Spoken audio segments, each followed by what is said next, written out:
बिस्मिल्लाहिर्रहमानिर्रहीम। अस्सलाम वालेकुम। उम्मीद है सब लोग खैरियत से होंगे। गुज़श्ता वीडियो में हमने जिक्र किया था खलीफा मुअत्तसिम बिल्ला के ज़माने खिलाफत के बारे में। और खलीफा मुअत्तसिम बिल्ला ने 227 हिजरी में अपने इंतकाल से पहले अपने बेटे खलीफा हारून अल-वासिक बिल्ला को अपना जानशीन मुकर्रर किया था। 227 हिजरी में मुअत्तसिम की वफ़ात के बाद हारून अल-वासिक बिल्ला जो है मुस्तद खिलाफत पर मुतमक्किन हुआ। खलीफा हारून अल-वासिक बिल्ला के ज़माने की सबसे नुमायाँ बात ये थी कि ये जो तुर्क अहदेदार थे उन पर अनायतों की बारिश की गई और अब्बासी खिलाफत में जो तुर्क हैं वो पेश रहे और अमली तौर पर रियासत का जो इंतज़ाम इंसराम है वो तुर्कों के पास ही था। तुर्क कमांडरों में अशनास और इताख जो थे वो काबिल ज़िक्र हैं। खलीफा अल-वासिक बिल्ला अपने आबा व अजदाद की तरह मुतज़िली अकायद पर यकीन रखता था और दूसरों को भी इन अकायद को अपनाने के लिए ज़ोर देता था। इसके अहद में भी आर्मीनिया में खलफशार पैदा हुआ, ख़वारिज का फितना सामने आया। इसके अलावा खलीफा अल-वासिक बिल्ला का अलवियों के साथ और अहले बैत के साथ रवैया और सलूक जो था वो बहुत ही अच्छा था और उनको वो एहतराम की नज़र से दिखता था।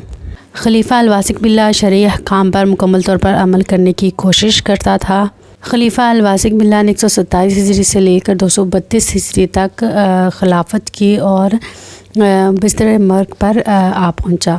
232 हिजरी में इसकी वफ़ात हुई और इसने अपनी वफ़ात से पहले किसी भी शख्स को अपना वलीअहद जानशीन मुकर्रर नहीं किया था।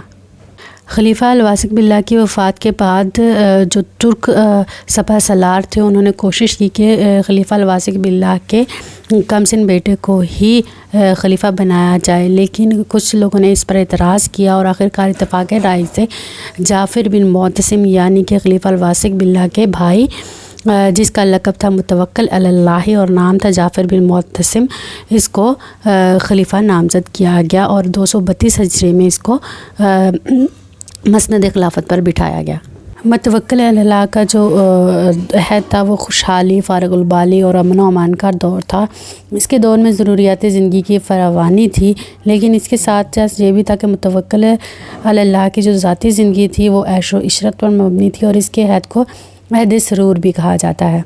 इसके अलावा जो काबिल ज़िक्र बात है मुतवक्किल अलल्लाह के ज़माने की वो ये है कि ये अलवियों का सबसे बड़ा दुश्मन था और ये बिल्कुल भी पसंद नहीं करता था अहले बैत को और अलवियों को, और जो कोई भी अहले बैत से अपनी अकीदत का इजहार करता उसको कत्ल करवा दिया जाता। मुतवक्किल ने अपने दौरे खिलाफत में जो तुर्क सपा सलार जो बहुत ही अहम था उसको इताख जिसका नाम था उसको कत्ल करवा दिया, जिससे तुर्कों और इसके दरमियान काफ़ी इख्तलाफ और फासला पैदा हो गया। मुतवक्किल ने अपने दादा हारून रशीद की तरह अपने 3 बेटों मुंतसिर, मुअत्तिज़ और मोतमिद को अपने बाद एक के बाद दीगरे वलीअहद मुकर्रर किया था। लिहाजा सपा सलार इताख को कत्ल करने के बाद जो उसके हामी थे और तुर्क जो अफराद थे उनको ये बात नाकाबिल बर्दाश्त थी। लिहाजा उन्होंने 10 सिपाहियों की एक टीम तैयार की और रात गए खलीफा मुतवक्किल अलल्लाह को कत्ल कर डाला। लिहाजा 235 हिजरी में खलीफा मुतवक्किल अलल्लाह को कत्ल कर दिया गया। इसके बाद इसका बेटा मुंतसिर बिल्ला किस तरह से उसने खिलाफत की और उसके हालात क्या रहे इसका ज़िक्र हम करेंगे अगली वीडियो में। उम्मीद है आपको आज की वीडियो पसंद आएगी। अगली वीडियो तक के लिए अल्लाह हाफ़िज़।